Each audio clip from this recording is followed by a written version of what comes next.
Alright, good morning po sa inyong lahat mga kababayan. Batang Maynila Toys, pag-usapan natin itong nangyari nung Sabado dyan sa, sa tahanang pinakamasaya. Kasi mga kababayan, nag-guest po dyan itong si Boss Toyo. Siya yung kauna-unahang guest ng noon time show ng tape sa pangalang tahanang pinakamasaya.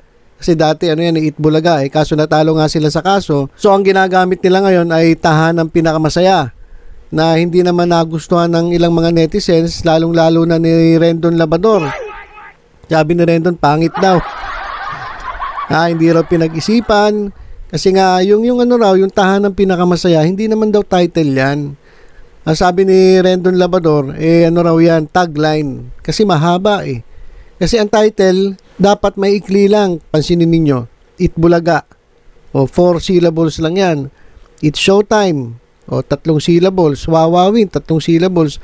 So, maikli dapat ang title para madali pumasok sa isip ng tao at hindi agad makalimutan. Kasi pagtahan ng pinakamasaya, ang haba Sabi nga ni Ice Sigera, unang reaction niya nung narinig niya yung title, sabi niya, ang haba. Ang haba po talaga. Kaya wag na nating tawaging tahan ng pinakamasaya, kundi na lang, TP. O yan, bahala na kayo mag-isip kung ano magiging meaning ng TP. Marami kasi nagsabi TP raw, tahan ng pinapasara, tahan ng palubog. So bahala na kayo, basta TP na lang. Hindi na tahan ng pinakamasaya kasi mahaba nga Mahaba nga Kaya ito ngayon nangyari, mga kababayan, nung Saturday. Yung unang episode nila na bago yung title. Kasi ito mismo si Boss Toyo ay hindi niya nabanggit yung title ng show. Ibig sabihin, nag-guess ito si Boss Toyo dyan sa tahan ng pinakamasaya, dyan sa TV.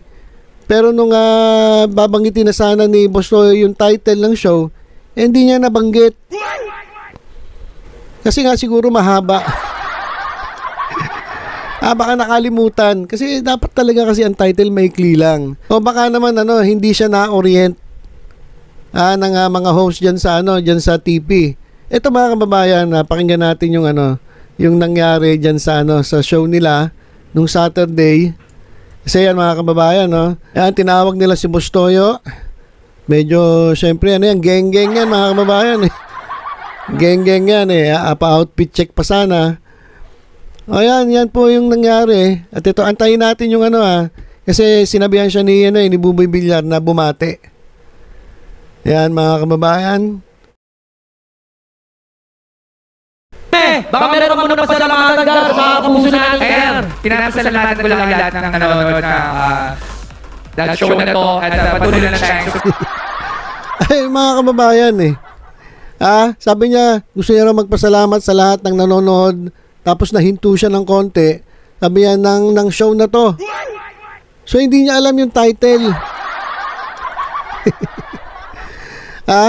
Meron yung nag-guess si Toyo dyan, tapos hindi niya alam yung title. Ano ba naman yun? Kaya nagagalit itong mga halusus Kasi itong mga nandito sa sa TP, ewan ko kung anong ginagawa. Dapat ino-orient mo yung mga guest ninyo Biruin ninyo, hindi alam ni Toyo kung nasan siya. Sabi niya, sabi niya, gusto niya magpasalamat sa lahat ng nanonood ng nahinto pa siya mga ilang segundo bago niya sinabi na ng show na to Tapos ito naman si Ara San Agustin, ito mga kababayan, yung babae dito sa kaliwa yung nakapink. Tingnan niyo yung reaction ulitin natin Tingnan niyo yung reaction ni Sara, ni Ara pala, Ara San Agustin. Teka. Pasalamatan ko lang lahat ng nanonood na show na to at patuloy lang tayo. Ayan, di pala nakakuha. Banda rito sa kaliwa. Natawa si Ara San Agustin dahil nga hindi nabanggit ni Toyo yung title ng show. Biruin mo yan, ang tagal-tagal na ni Toyo dyan. Di ba? Kumanta pa yan dun sa sa overpass Diba? Nagkantahan sila, naggeng-geng sila dyan sa overpass. Nalang hindi pala alam ni Boss Toyo kung nasan siya. Hindi niya alam yung yung title ng show.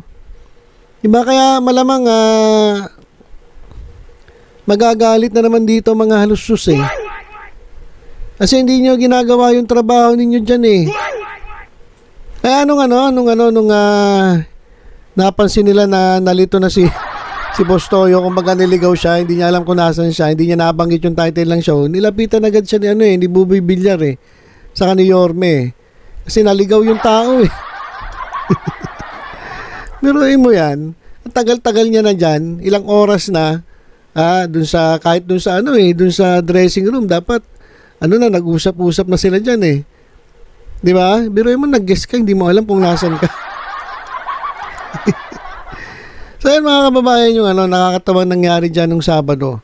Unang episode ng Tahan ng Pinakamasaya, nagkalituhan pa. Kasi, ewan ko ba? Dapat kasi yan, di ba? Trabaho na ng mga writer. Siguro nawawalan na sila ng gana, no? Siguro isip nila, litong-lito na sila. Noong mga panahon na yan, siguro litong-lito na yung mga host na kahit tumatawa, kahit nagtatalo na tumatawa, nagbibiruan, sa tingin ko, sobrang baba na ng moral. Dahil nga natanggalan sila, nahubaran sila. Tanggalin ba naman yung Itbulaga na talagang inaangkin mo? Pinagsisigawan pa ni Attorney Angas. Tapos biglang aalisin sa'yo. So mabibigat yung kalooban na itong mga to. Kaya siguro nalilito na rin. Hindi na nila alam yung dapat gawin, di ba? Kahit yung mga writer, yung mga staff. Pero hindi nyo man lang inorient si Boss Toyo. Buti hindi nagkamali si Boss Toyo eh. Buti hindi niya nasabi Itbulaga eh. Kung nabanggit niya Itbulaga, di mas lalo ng nagkamali na nga si Yorme eh. Alam ko nabanggit niya yung Itbulaga dyan eh sa show nila nung Saturday. Kaya nako. Ayusin ninyo yan. Nagagalit sa inyo yung boss nyo eh. Kaya itong alusos, siguro nasakit na ng ulo na ito eh. Ang daming problema. Kaya pati GMA eh. GMA, nilaglag na kayo. Hindi na kayo ni-live eh. Kasi dati naka-live stream yan eh sa dun sa GMA Kapuso live stream. Wala, hindi nila ni-live stream tong episode nila nung Sabado. Sayang, unang-unang araw pa naman ng palit nila ng title na Tahan ng Pinakamasaya, pero hindi ni-live stream. Siguro bad trip na rin ito. GMA. Tapos ganyan, no? Nagpapasalamat yung guest mo, special guest. Hindi man lang nabanggit yung pangalan ng show ninyo. Di ba, palpak na naman.